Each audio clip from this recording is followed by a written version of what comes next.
Hello and welcome to the first episode of the You Bought Another Car podcast. We'll work on that intro. So I've been wanting to record this video for about a month now because I really hope this is going to be a tool that will help anybody who is in the market for an imported JDM car, truck, whatever, to not make the same mistake that I made purchasing a 91 Nissan Skyline R32 Coupe. It did not go as I had hoped, and hopefully by posting this video and giving some of these tips, it will help prevent somebody else from going through the not so fun situation I went through with that car. I'm really going to try to keep this as concise as possible, so bear with me again as this is my first episode here. But again, no better way to kick off this podcast than by hopefully saving you some heartache, headache, and some money, and more importantly, your time. You're in the market for a JDM car. You're trying to figure out all the steps and you're feeling a little lost. I've been there. If you've already narrowed it down to a handful of cars, whether they're already imported stateside or you're trying to do the entire process yourself, first thing I recommend going to CarVX. And I'm already logged in because I don't want to, show my password or anything like that. Here's an example. I'm going to go to my account. So I'm going to skip ahead really quick here. I'm going to copy this chassis number. So a slight tip is in Japan, they're not called VIN numbers. They're called, chassis numbers. So if you ask a seller for a VIN, they might correct you and say, well, there's no VIN. Just ask for the chassis number. Plug in your chassis number, click find your vehicle. And yes, I know I say vehicle funny. I'm from North Carolina. Also essential, some good tea. So here's what pops up for the free report. I do recommend paying, but just so you know, you have the right chassis number, you plug it in here and it shows you the make, model, the body style, HCR32 in this case, the motor, and some fun stuff here. 3,500 yen to USD. You see that right now it's 26 bucks. That will fluctuate a little bit as the yen and US dollar fluctuate. So don't let that scare you. 3,500 yen is really, again, only 26 bucks. So stop right there. $26.36 can literally save you $20, $30, $10,000, whatever it is. Just pay 26 bucks and do this. Trust me, I did not do this for this R32 Coupe and it kicked my ass. Okay, so pay 26 bucks. It's worth it. Here, go to buy report and you choose PayPal or pay with card. For all of mine, I believe I have just done PayPal. What I'm going to do now is actually go to my account. Done this a handful of times, so I'm not bluffing. And also, I will call out there is an affiliate link. I'm not linking you to an affiliate website or anything like that. I don't care about the $2 I would get if you go through my link or whatever. Don't give a crap. This is really about helping you make an informed decision, because unfortunately not all importers stateside or wherever you are at are honest and trustworthy.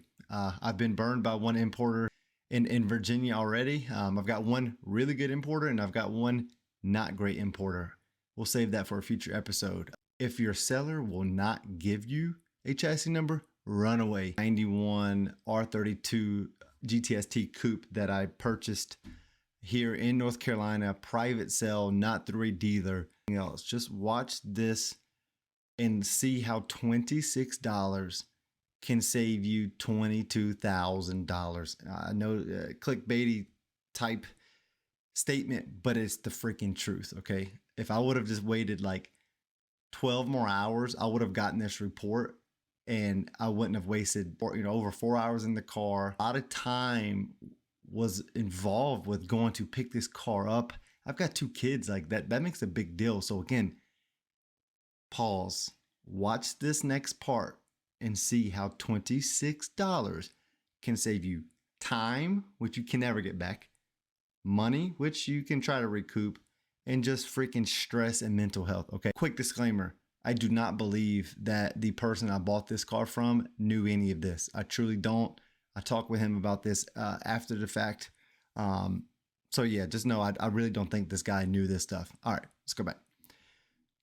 So right off the bat, check this out. We've got problem found, problem found. I got this report at 5 a.m. on a Friday morning right after I got this car home. It was safe and sound. So I got this report and my heart freaking dropped. So why did it drop? Let's continue and find out. Reported collision. And if you check this out, it was reported several different times at several different auctions.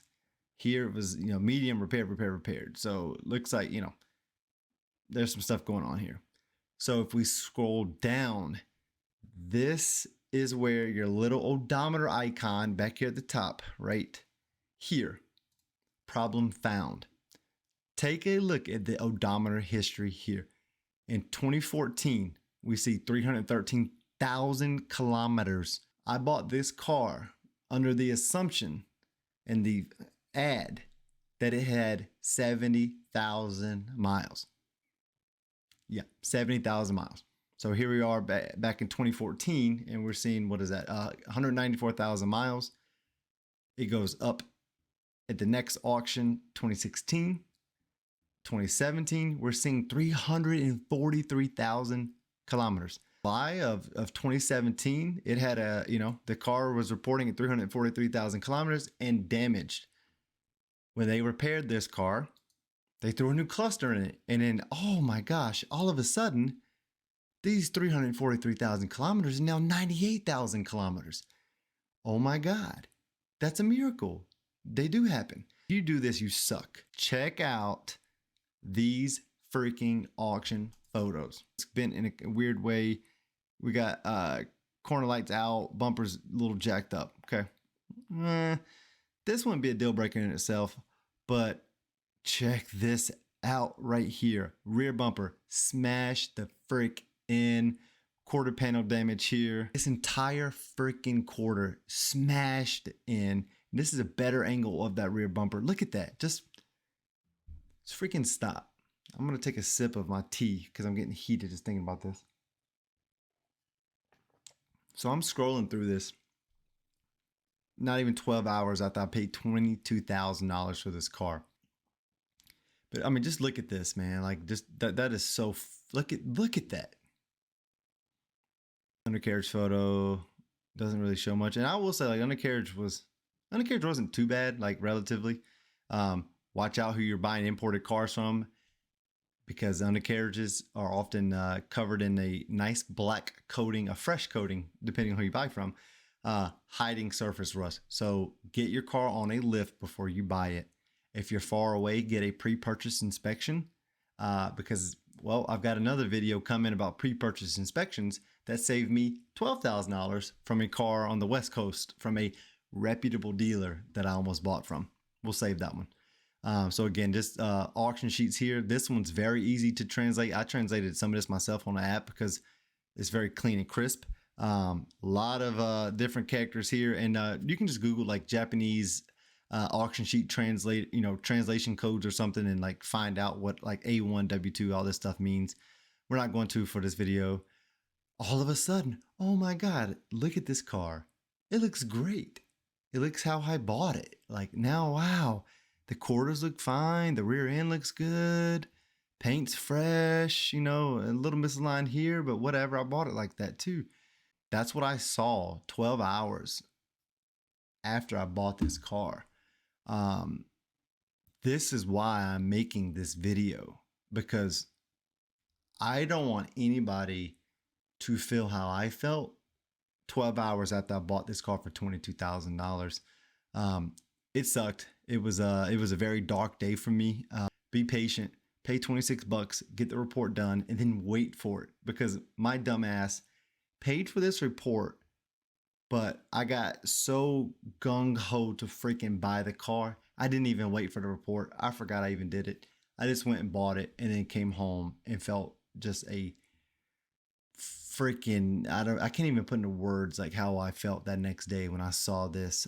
So again, $26 can save you all of this. Really quickly, I did sell this car at a loss, of course, to somebody who saw these photos, who knew all of the history. I could not, in good conscience, sell this car, throw it back up on Facebook Marketplace where I found it, and sell this without disclosing all of this. That's not who I am. Man, it sucks just seeing this again because I just the emotional roller coaster. I'm gonna show you though why I bought this car, and then juxtaposed to what it actually was. Again, because I drove 2 hours with a friend. We checked this car out, got underneath it. I didn't put on a lift, but you know, I laid on the ground, looked underneath it, checked everything, knocked on panels, and it fooled me. I mean, I drove this car, rode in this car. It sounded great, pulled great, mechanically seemed to be fine. Again, I drove it over 2 hours home. Aesthetically and mechanically even, this stuff can be misleading. And that's why this $26 report is worth every freaking penny. This did come in from an importer, which is pretty frustrating because I do think that importer knew about this. Can't fathom an importer buying a car from auction without seeing these auction sheets in this history. So I don't think the private seller that sold it to me knew, but I really think that the importer knew, which is super frustrating. And why, if you do go through an importer, you need to Google the name of the importer you're working with or thinking about working with. Go to Facebook, join this group called I Got Screwed by Shady JDM Importers.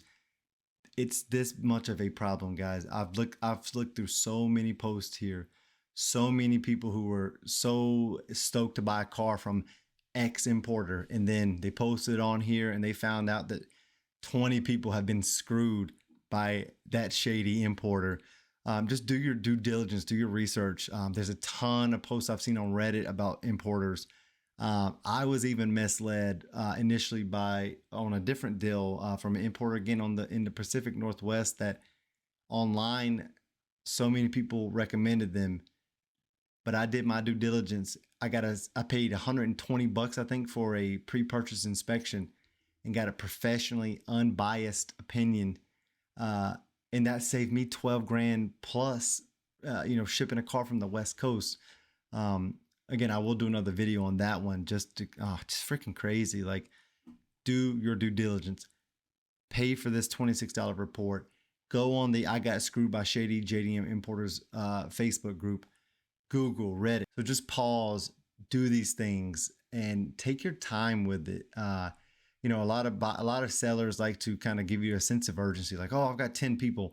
You know what? If somebody else buys it, it just wasn't meant to be. Like, I'm not spiritual, whatever. Just bottom line is, I've had so many cars in the past that I was like, oh my God, I didn't get it. And then something better came about, or I found out that there were problems with that car that I almost bought that I missed. So just be patient and just know, like, if it doesn't work out, it doesn't work out. There's so many other cars. I'm sure this video is going to end up being longer than I really anticipated and hoped for, but there's just a lot of information here to unpack and to show. And hopefully, again, it's worth your time and will save you the headache, the money, and everything that I had to experience. It was very unfortunate. Again, it fucking sucked. Like, straight up sucked. Really, I wanted to show the examples of what you can expect from these reports. And yes, I'm sure there are other companies out there that do the same type of thing, but CarVX is the single company I've used. Again, I'm not affiliated with them. I don't care if you go to another site. I'm just showing you this example.